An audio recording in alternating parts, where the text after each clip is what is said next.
गांव के चाउमीन। गांव में चाउमीन का चलन अभी अच्छे से नहीं आया था, लेकिन सुरेश शहर से चाउमीन बनाना सीखकर गांव में ठेला लगाता है। अरे ये केचुआ है क्या भैया?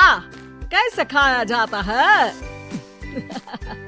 अरे नहीं नहीं, ये चाउमीन है। चाउमीन शहर में खाया जाता है। कितने की दे रहे हो सुरेश? 10 रुपए की प्लेट भरकर। तभी वहाँ शहर से पढ़ा एक लड़का आता है। जरा एक प्लेट चाउमीन तो देना। सुरेश उसे चाउमीन देता है। उसे चाउमीन खाता देख गांव वाले भी उससे चाउमीन ले लेते हैं और खाने लगते हैं। अरे वाह सुरेश भैया, कमाल की बनाए हो। 2 प्लेट मेरे बच्चों के लिए भी पैक कर दो। बस फिर क्या था, सुरेश का ठेला लगता है और चाउमीन खरीदने वालों की लाइन लग जाती है। तभी वहाँ से गांव का साहूकार होकर गुजरता है। और ये क्या भीड़ लगी है? लगता है झगड़ा हो गया है गांव में। चलूं मैं अभी तो मजे ले लूं।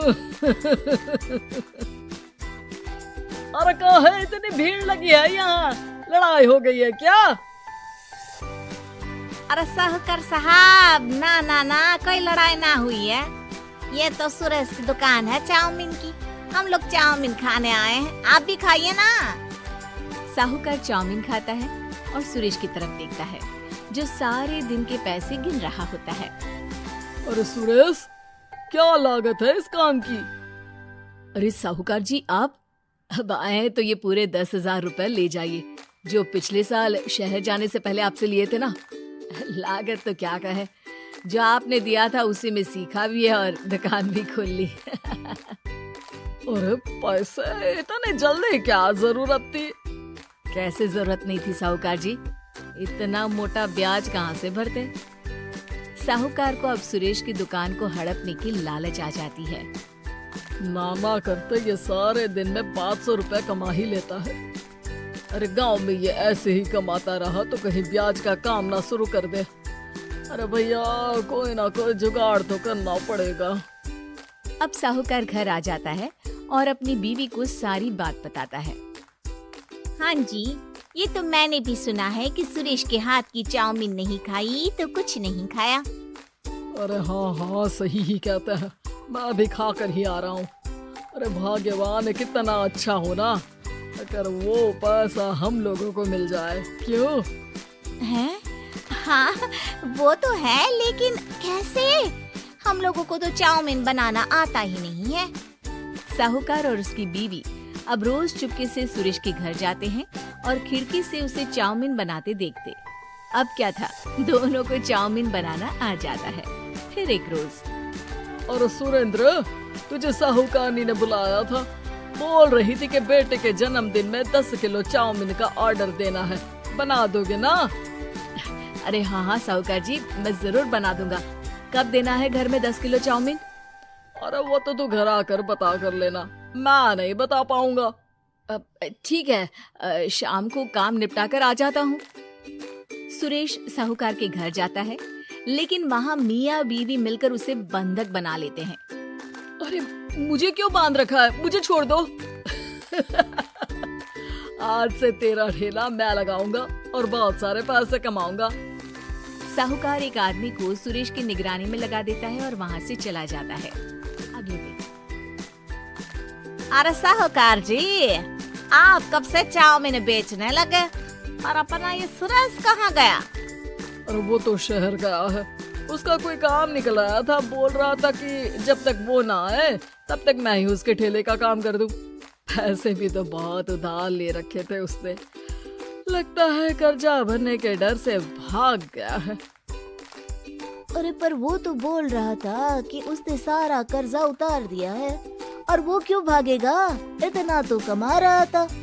अरे मुझे क्या पता। अरे चाउमीन खाना है तो बोलो, नहीं तो भागो यहाँ से।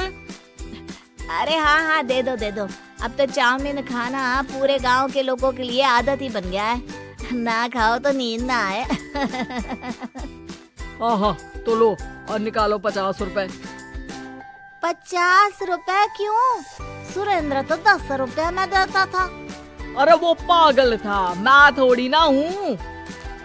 गांव वाले जिनको चाउमीन की लत लग गई थी, वो करते भी क्या, दे दो और ये लो 50 रुपए। लेकिन फिर साहूकार उन लोगों को प्लेट में थोड़ी सी चाउमीन रख देता है। अरे ये क्या, पैसे 5 गुना ज्यादा और चाउमीन बस इतनी सी। अरे साहूकार साहब, भगवान से तो डरो। बस फिर क्या था, साहूकार की मन मर्जी चलने लग जाती है और गांव वाले करते भी क्या। एक रोज मुझे तो लगता है कि सुरेश को साहूकार ने मार डाला होगा, क्योंकि उसका काम इतना अच्छा चल रहा था, फिर वो क्यों जाता, और वो भी साहूकार के हवाले दुकान करके। ना बाबा ना। अगले रोज भाग्यवान, देखो तो जरा, इस सुरेश भी ना कितना पागल था। जिस काम से वो ज्यादा पैसे बना सकता था, उससे इतने कम पैसे छाप रहा था। 50 रुपए प्लेट में भी गाँव वाले खूब खा रहे हैं चाउमीन। हाँ जी, और जितने में वो लोगों को 10 प्लेट खिलाता था भर भर कर हम लोग उतने में 20 प्लेट बना रहे हैं। क्यों जी? वहीं सुरेश रोज भगवान से मांगता कि बस एक बार वो किसी तरह वहाँ से निकलने में कामयाब हो जाए, लेकिन उसकी हर कोशिश नाकामयाब होती। फिर एक दिन, अरे भाग्यवान, ऐसा कुछ करो कि चाउमीन बनाने का खर्चा आधा हो जाए, जिससे हम लोगों को और मुनाफा हो। ना जी, मुझे तो कोई तरकीब ना सूझ रही। अरे सुनो, एक काम करते हैं, चाउमीन बनाने में जो सब्जी लगती है वो मंडी में लेने तुम देर रात चली जाना। तब तक वो सारी सड़ी गली सब्जी जो दुकानदार वहीं फेंक जाते हैं, वो उठा कर ले आना फ्री में। अरे बाजी वाह, आप तो बहुत समझदार हैं जी।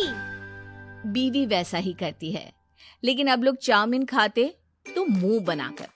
फिर एक बार, अरे राम राम राम, ये पेट में दर्द काहे हो रहा है? आई, आई, आई, आई, आई।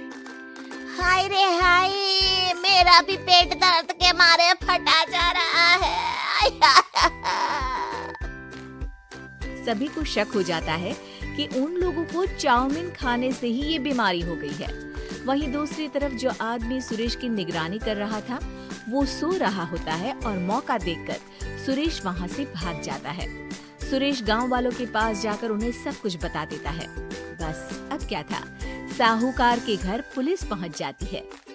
चलो, तुमने गांव के लोगों को खराब सब्जी वाली चाउमीन खिलाकर बीमार किया और सुरेश को बंधक बनाया। तुम्हें इसीलिए हम गिरफ्तार कर रहे हैं। साहूकार को पुलिस ले जाती है और फिर अगले दिन से सुरेश का ठेला गांव के बाजार में लग जाता है, जहां अब पहले से ज्यादा भीड़ होती है।